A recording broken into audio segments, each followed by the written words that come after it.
Update India TV, हर खबर सच्चाई की। कवठे महांकाळात शिवसेना रिपब्लिकन सेना एकत्र, सांगलीतील निवडणुका थरारक। रिपब्लिकन सेना व शिवसेना शिंदे गट यांनी एकत्र येत आगामी जिल्हा परिषद व पंचायत समिती निवडणुकांसाठी युतीची जोरदार घोषणा केली। कवठे महांकाळ येथे झालेल्या जिल्हास्तरीय विस्तारित बैठकीत हा निर्धार व्यक्त करण्यात आला। बैठकीच्या अध्यक्षस्थानी जिल्हाध्यक्ष डॉक्टर शंकरदादा माने होते। त्यांनी सांगितले, आंबेडकरवादी समाज आता सत्तेच्या केंद्रस्थानी पोहोचेल। महिला जिल्हाध्यक्ष सौ उज्ज्वला धोत्रे, युवक जिल्हाध्यक्ष संतोष वानखडे तसेच विविध तालुक्यांतील पदाधिकाऱ्यांची उपस्थिती लाभली। जिल्हा व तालुका पातळीवरील पदाधिकाऱ्यांची नियुक्ती जाहीर। सर्व जागांवर ताकदीने लढण्याचा निर्धार। लवकरच सांगली येथे भव्य संयुक्त सभा आयोजित होणार।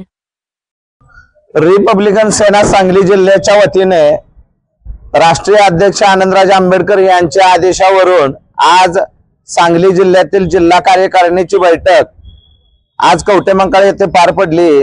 या मीटिंग संदर्भात खऱ्या अर्थानं परवा मुंबईमध्ये आनंदराज आंबेडकर साहेबांच्या बरोबर बैठक झाल्यानंतर येणाऱ्या जिल्हा परिषद आणि पंचायत समितीच्या इलेक्शनच्या संदर्भात पदाधिकाऱ्यांच्या निवडी करण्याचे आदेश राष्ट्रीय अध्यक्ष आनंदराज आंबेडकर यांनी दिले होते। त्या अनुषंगाने आज तासगाव, कवठे महांकाळ, त्याचप्रमाणे जत, मिरज आणि वाळवा, इस्लामपूर या ठिकाणच्या निवडी करण्यात आलेल्या आहेत। त्यामध्ये जिल्हा कार्यकारिणीची पण काही पद भरली गेलेली आहेत। आज खऱ्या अर्थानं रिपब्लिकन सेना ही सत्ताधारी असलेली शिवसेना यांच्याबरोबर युती करून आपल्या भागातील सर्वसामान्य गोरगरीब कार्यकर्त्यांना न्याय मिळवून देण्याच्या दृष्टिकोनातून आज जिल्हा परिषद आणि पंचायत समितीची इलेक्शन लढत आहे। खऱ्या अर्थानं मला सांगायचं आहे की आजपर्यंत आंबेडकरी समाज हा सत्तेपासून वंचित राहिलेला आहे। तो समाज आता सत्ताधारी बनणार आहे अशी स्वप्न आज समाजांना आनंदराज आंबेडकरांच्या रूपामधनं बघण्यास काही हरकत नाही।